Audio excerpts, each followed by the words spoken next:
I bless the rains down in Africa. Hoya, up, hoya, ho, ho. Okay.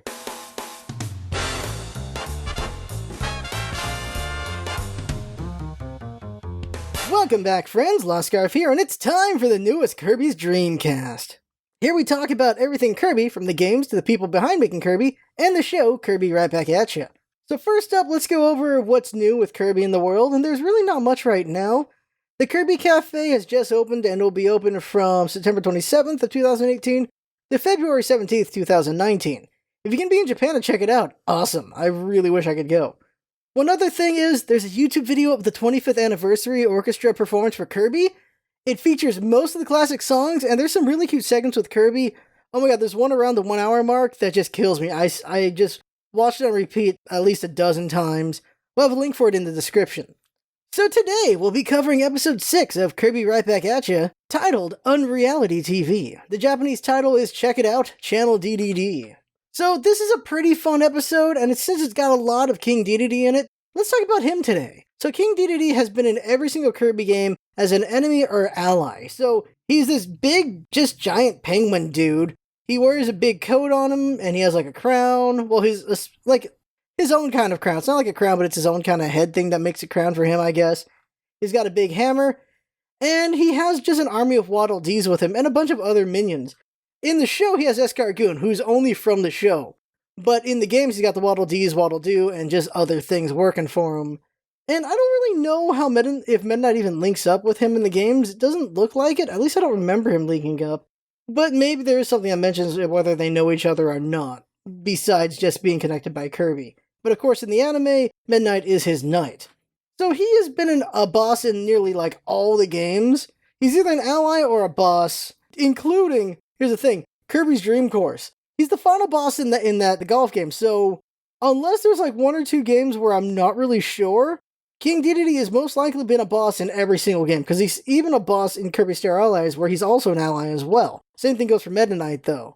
But as far as Dream Course goes, he's the only boss, if I can remember correctly, and he's definitely a boss in Kirby's Pinball. Same thing as for Wispy Woods and Krakow. I can't remember, there was one more other boss in the Pinball game, but King Dedede is a boss in that one. So in the anime, they go over some of the lore of who King Dedede is. His family came to rule Cappytown centuries ago, and they just decided they were the rulers, and that's just how it's been. He's a pretty selfish guy who does whatever he wants. He also has a ton of money. Either his family found lots of ways to make money, or they were wealthy when they showed up, or King Dedede taxes are extremely painful for the Cappies to suffer through, and yet they follow him. Well, they don't follow him, they're just his subjects for some reason. And he's just a big jerk. In the first game, in Kirby's Dreamland, he's the final boss.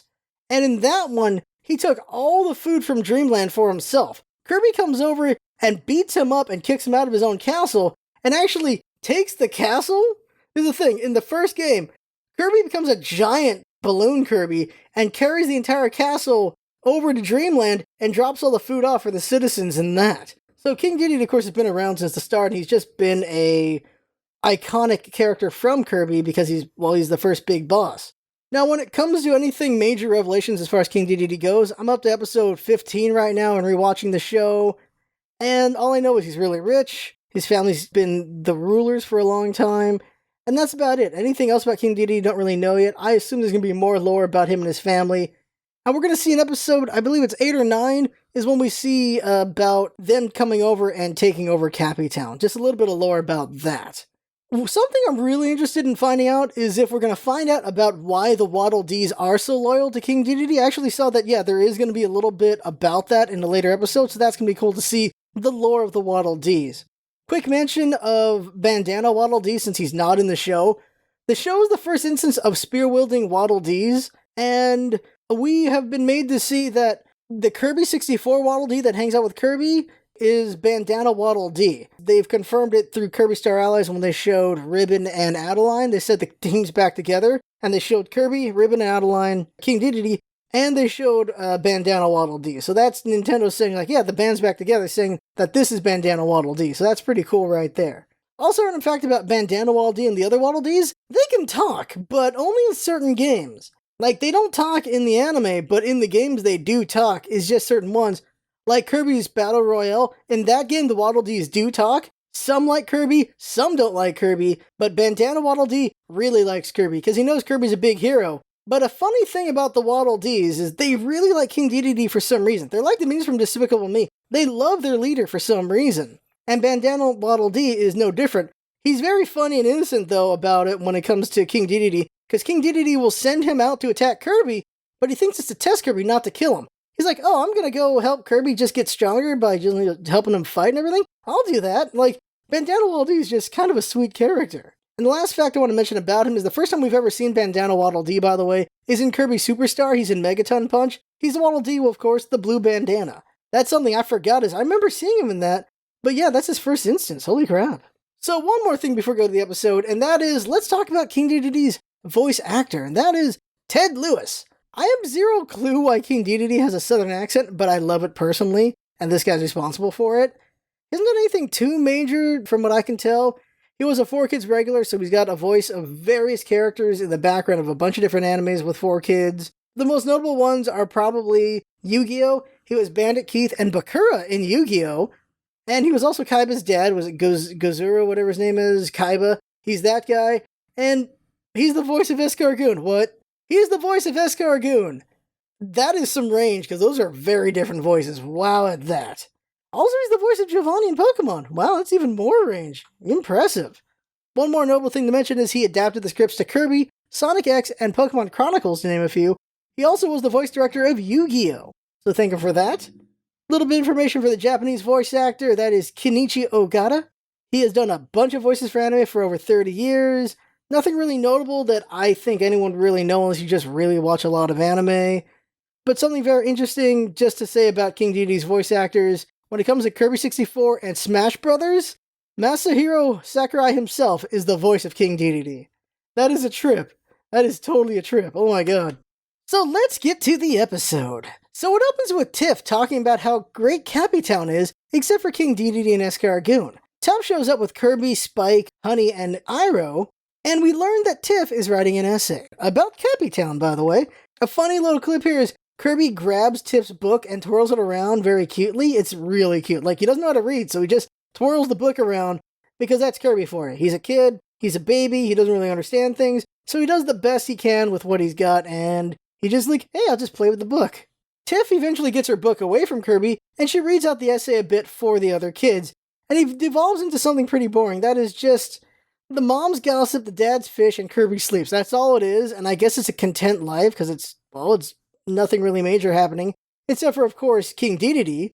But Tiff thinks Cappy Town is perfect and doesn't need any changes. So, of course, here comes some change. Spikehead's parents show up, and I'm just gonna name them Mario and Peach, because the dad has an Italian accent, and the mom just sounds sweet. Come on, we gotta get home right away. Yes, let's go, honey. Just going with that. She also wears pink, so there you go. Peach and Mario are the parents of Spikehead, why not? So they've come to get him because King Dedede is giving TVs to everyone, and they want to see what the hubbub is about. TVs are gonna come with DDD, and everyone's like, what the hell is that? And then it's the opener. So, as always, it's an awesome opener, but after the opener, we get Kirby, Tiff, and Tuff spying on the Waddle Dees being led by Waddle Doo. They're carrying TV boxes to various houses in town. This is the second time we've actually seen Waddle Doo. He was seen first in the first episode, but he didn't say anything. This is the first time we're going to hear Waddle Doo, and he's got an interesting, just like a deeper accent kind of thing going on. Let's go, guys. Speed it up. We gotta get a TV set to every house in town. In Japanese, he sounds like a little squeaky kid. It's weird. But in this one, he's more of like head goon of the goons. And it just sounds perfect when you think about it because of the Waddle Dees and Waddle Doo. We're going to go over Waddle Doo again in the future because I figure he's going to have a more emphasized episode in the future. But right now, you might recognize him as just he's a Waddle Dee, but he's got a giant eye on his body. But he's not, of course, Kracko, but he's got the same kind of eye as Kracko does. And he carries a sword around. He's the leader of the Waddle Dees in the anime, and he's the only Waddle Doo. So the Cappies aren't really impressed with the TVs, but Waddle Doo tells them that it's because the show hasn't started yet. So everyone in town has a TV, and they're waiting to watch. Tuff and Kirby are also excited, but Tiff isn't. She's sure this is a ruse, and she's not wrong, but it's not going to happen yet. Tuff asks if King Dedede probably gave a TV to their parents. Tiff figures maybe, but who cares? But Tuff does, and he actually runs home. He wants to watch it at home, not there. So they cut to a crew of Waddle Dees at a TV studio with Escargoon, and it's interesting. You see just a bunch of Waddle Dees. They're all ready for this thing, and some of them just have a really crazy looking serious face. They just look angry serious. Some have that same just emotionless expression, and others just look quite serious. It's just interesting to see that. And Escargoon says they're ready, and they start counting down from 10. And as they're counting down, we just see more Cappies watching TV. We see the mayor, we see him with his kids. The mayor has 3 kids, look at that. And just other people, and Bookham's at the station with the prisoner. Kirby's watching a TV at Iroh's family's house. And then at 0, the TV comes on, and we get King Dedede showing up with a lot of jewelry on and introduces his channel to the masses. And he just introduces his shows like, here's the Dedede channel and all that stuff, and they're going to have a bunch of cool shows and everything.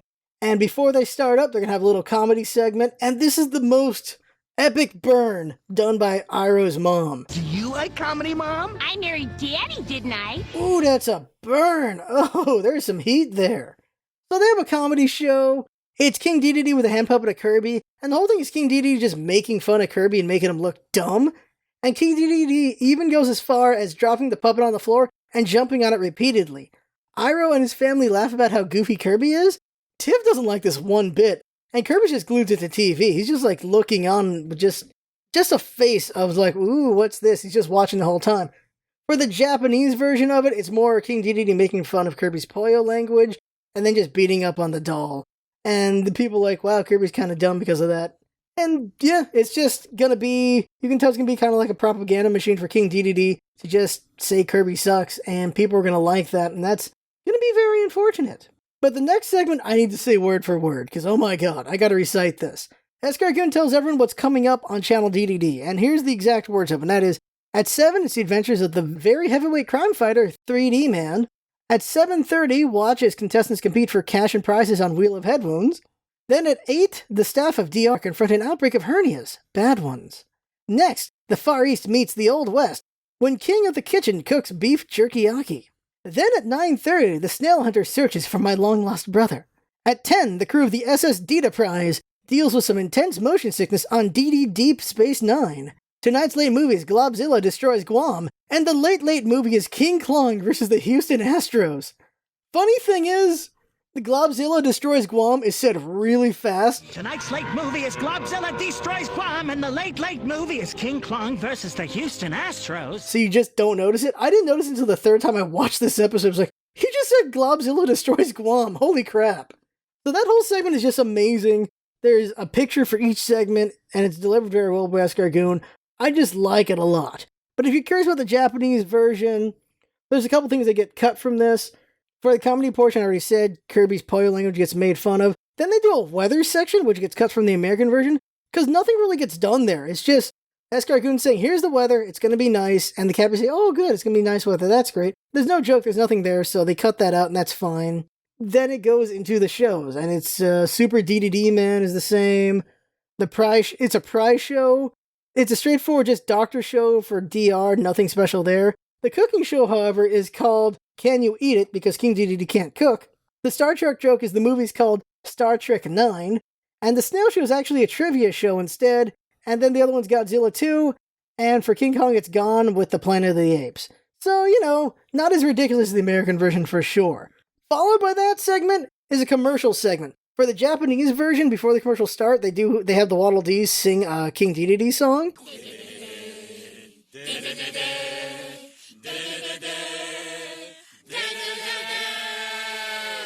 While the American version just cuts that and goes straight to the commercials. In the American version, there's only 3. They cut one of them out. You get a Dope Soap commercial with King Dedede in a bathtub, which is awkward. Then it's an exercise commercial with buff King Dedede, so that predates Kirby Star Allies by 16 years. Then a cockroach bug spray commercial, and then a King Dedede diaper commercial. The bug spray commercial gets cut out of the American version of this. I'm not sure why. During morning cartoons like this, there would be bug spray commercials in reality, so not sure why that got cut out of there. But it did. And then after all the commercials, it cuts back to King Dedede, and he's just standing there enjoying applause. Tiff says maybe some people like junk like TV, but they have better things to do. When she looks at Kirby, he's not next to her anymore. He's actually in front of the TV directly, and he's enjoying the show. So that surprises her, and she walks off. But then we're clued into King Dedede's scheming. They're actually two-way TVs, Everyone's watching the show except Tiff, which annoys King Dedede.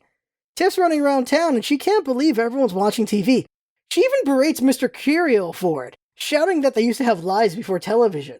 Honestly, this feels like the people who were mad about Bowsette the week it showed up. TV has only been around for about 1 or 2 hours, and Tiff is mad at everyone for being enamored with it. It's very odd. Like, it's the new thing, it's a new trend, it's gonna be here for a little bit, and she's just the one person who's just freaking out at everyone for being interested in it. It's a very odd thing. It's Tiff being kind of the Lisa Simpson character, but it's a very odd time for her. Though she is right to be suspicious because it is King Dedede, it's just weird for her to just hate TV because she hates TV. So Tiff heads home to her last bastion of hope, and that is her family. She believes they probably haven't succumbed to it, right? Hopefully? But nope, they're all glued to the TV. They're watching a monster show with Mecha King Dedede fighting a monster. So I'm guessing, it's Super DD Man or something? And the mecha is called Ultra D. Also a great joke is Tiff says the TV is rotting their brain cells, and her dad Cerebrum straight up says, well, he wasn't using them anyway. Holy crap. Tiff is sure this is one of King Dedede's schemes and tries to convince her family, but they won't leave the TV. They mention more show names, by the way, like Who Wants to Be a Dedede and Everybody Loves Dedede, which were, hit shows in America. Tiff walks around the castle defeated, then she hears another TV and runs up to the door, and we hear Mexican guitar. And then she opens the door and it's Meta Knight and his men laughing at the TV. She can't believe they're enjoying it too. Meta Knight says King Dedede may be a despicable dictator, but you gotta admit King Dedede's got some funny shtick. By the way, when she came into this room, they played Spanish horns as well. I love that so much. So even Meta Knight enjoys the TV. Tiff's the only one who doesn't, and she's not happy about that. So Tiff's just convinced King Dedede's up to something. She just keeps saying it, but then it happens. An emergency TV broadcast comes on. The TV shows a giant slug monster showing up and just calling out Kirby's name. King Dedede says the monster's coming for Kirby, and they cut to Kirby happily hopping as he watches because Kirby heard his name being called on TV. But everyone else is really worried about this. And the Knights note that it's weird that a monster showed up on the same day as the TVs. But of course it's in a British accent, so the telly. It's weird that the monster showed up on the same day as the tellies. That sound like me, Cappytown is pretty freaked out, but they stay glued to their TVs to see what's going on. Tiff runs outside and sees there's nothing attacking Cappytown, so now she's very, very suspicious.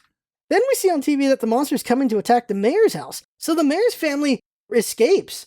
They don't see the monster though, so they figure the monster must be behind the house as they're running away. And then we see on TV the house is destroyed and the Cappies are shocked. But instead of going outside to see it, they stay inside and watch it as it unfolds. King Dedede says the monster is coming to Cappytown to destroy it to get Kirby. King Dedede says Kirby needs to go away, and starts using hypnosis to convince the Cappies. By this point, Tiff's out of town, so she's not having that happen to her. Same thing goes for Meta Knight, because he's out looking for the monster. So the Cappies are getting hypnosed to just want to get rid of Kirby. And then we see basically all the Cappies become mindless drones who say they want to get rid of Kirby. They say Kirby must go away. So everyone goes outside looking for Kirby as a mindless army. But then comes my favorite joke. Kirby's watching TV too.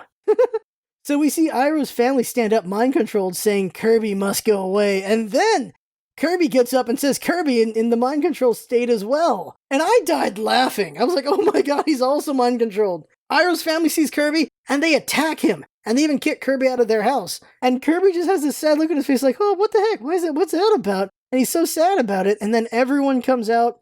The entire town is looking at Kirby, and they're saying he's got to go away. And Kirby's just very, very sad about that and realizes he needs to run, and he runs away.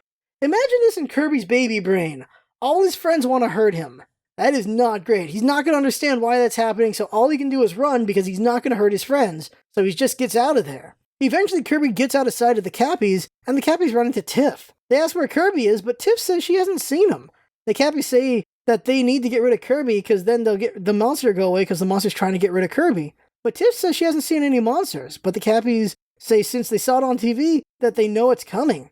This is a very odd moment here because Tiff says TV's stupid, and so everyone just leaves, and that's what gets them to go, and then she leaves with Kirby. But this was a chance right here to say, look over there, do you see the mayor's house destroyed? Do you see a monster here? I really feel like that should have been what she said, but she doesn't. But because she doesn't say that, then there's still drones going after Kirby, and we have Tiff and Kirby just running away from them in the opposite direction. And they get to Kirby's house, and there Tokori's watching TV and cheering on King Dedede's attack on the monster. But when Takori sees Kirby, he says they need to get rid of Kirby. Tiff gives Takori a nasty body check. Then she sees what's going on the TV. For the YouTube version, we need to show that. That's just so cool. She just, bam, just wrecks Takori. You know, nobody likes Takori. And if you want to do a count, this is the second time Takori's gotten hurt, really. And I'm happy for it. Takori's a jerk.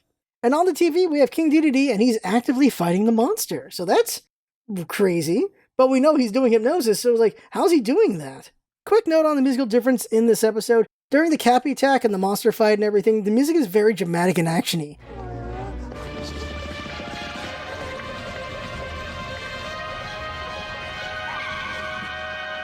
But the Japanese version is very whimsical and nonchalant about it.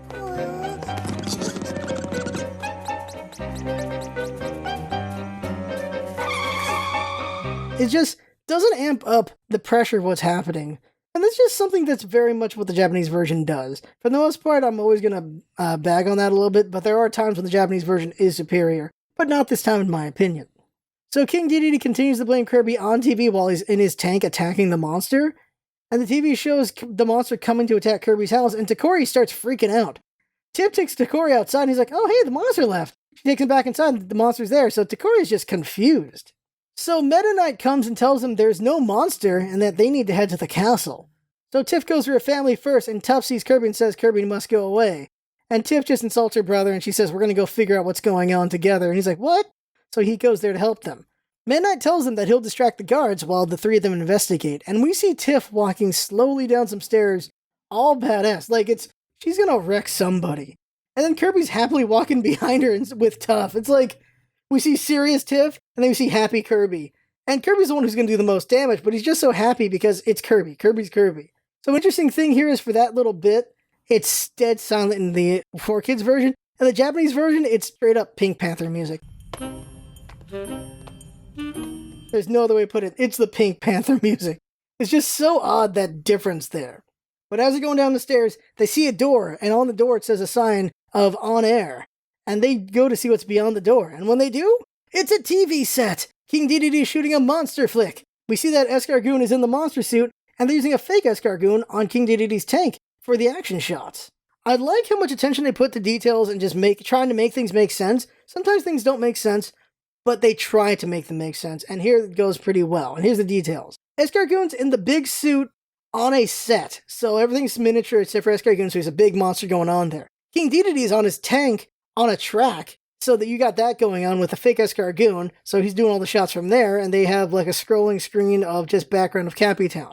And the third thing is there's a camera with a mini tank for the town, and so you can see that little tank getting followed as if that's King Dedede. So they have all these different shots of Cappy Town and everything, and it just looks like King Dedede's fighting a monster. And that's just really cool. And so the villagers see this, and they're convinced King Dedede is the good guy since he's there fighting to save them. And they note that Kirby's not there. What's that about? And that's what's going on. So right now, King Dedede is using this as a propaganda machine to just basically be like, Kirby is not the good guy. I'm the good guy, not the bad guy. And the thing that weirds me out is because the monster's in the middle of town, why aren't they running away? Like, they're just sitting there watching TV, watching King Dedede fight the monster, instead of trying to get the hell out of there. It's so odd that. Like, also because all the combat, why don't they hear any of the combat outside? It's just kind of odd right there. Like, for how much great detail they're doing, it's also kind of weird some of the details they're skipping over as well in this episode. So Tiff and Tuff decide they're going to do something about this. But then when they're about to, they notice Kirby's gone, and he's running to the set. And once again, we get a cute shot of Kirby going over here. He gets on the set and he's happily greeting the monster. And the people on TV notice that Kirby's just huge in this shot. And Chief Bookham even goes and says, wow, Kirby's getting fed steroids. The shock of giant Kirby breaks everyone out of their mind control. Because of course it does. King Dedede has the TV camera shut off, and then they capture Tiff, Tuff, and Kirby in a cage. King Dedede and Escargoon celebrate because they're going to continue to do what they're doing, but then Tiff tells Kirby to suck up the studio, which Kirby does. He destroys the entire studio by sucking it towards their cage. It also breaks them out because it breaks the cage a bit. Escargoon notes that their set is gone with the wind. Because, of course, in every single episode, Escargoon or King Dedede has to make some sort of reference joke to their defeat. Oh my god, and I enjoy it every time. So with the bad guys defeated, Tiff has Tuff work a camera, and she reports that the whole thing was a hoax perpetrated by King Dedede, And with that, Kirby's name is cleared. And also we can just get more Kirby, just cute Kirby shots going on there. Then King Dedede gets on screen and says the whole thing's a misunderstanding. He then blurs his face and Escargoon's, and they do a dance saying there's going to be more TV coming up. Then the TV goes to a rainbow lines, which is a thing that happened back in the day. Like, at this day and age, those of you who are younger are going to have no idea what these rainbow lines are. It's just a thing that they had on TVs to just show there's nothing on the TV for this time being, and eventually they'll have more on TV later on. Of course, in our age of just binge watching, we can just watch anything at any time. We don't have to worry about that stuff. But it just basically means there's nothing right now on TV. So they cut to the morning, and everyone's complaining about this rainbow show that's been on all morning. They've been watching it the entire night. They've just been glued to the TV. It's like, well, okay. Then Channel Dedede comes back on, and Escargoon says on broadcast that the citizens of Cappytown are kicking out Kirby because he sucked up all their houses. The townsfolk don't believe this since they just saw Kirby this morning and their houses are intact, so they turn off the TV and go about their lives. Tiff notes that things are back to normal and that you can't always believe what you see on TV. Then we get the outro, which is Kirby and Takoya enjoying King Dedede's TV show, and it is too cute.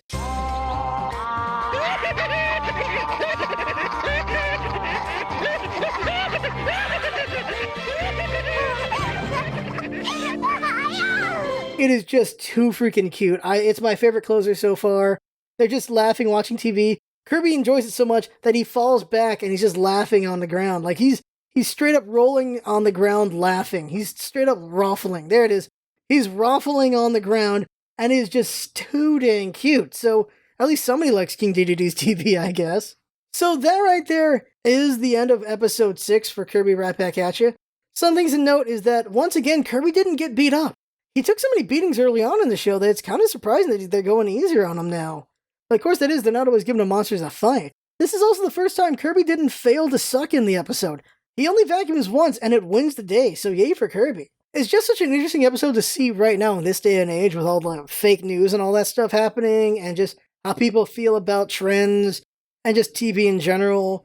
It's just so interesting to see that now with an older lens. When this was back in 2002, 2003, back when we just had a bunch of channels but not cable. It's so interesting just seeing something like that in the past that I think kids now won't really understand too well, especially those who have parents who just don't even use TVs anymore, but they use computers. So that's pretty interesting, just a look at the past right there. So that right there is the podcast. Join us next time when we'll be going over episode 7 of Kirby Right Back at Ya. It's going to deal with Dynablade, so that's going to be pretty cool. And it's going to be the first time Kirby's kind of inconsistent when it comes to his animation and how he is as a person. Instead of the usual Kirby baby we get, we're going to actually get a mischievous child kind of Kirby instead. He's more like a Huck Finn kind of kid. It's very interesting how just a little more grown up he is in episode 7. Also, if you have any feedback or interesting stuff coming up with Kirby, let us know in the comments. That'll be very helpful for everyone, because just the more information we have on Kirby, like plushes or just special events with Kirby, the better for everyone. That's pretty awesome. Like, I had no idea about the 25th anniversary orchestra for Kirby. I wish I knew about it sooner. I would have seen it sooner. And I got lucky upon it and saw it. So that's why I'm sharing it, because it's so good. It's really enjoyable having them do an orchestra for Kirby.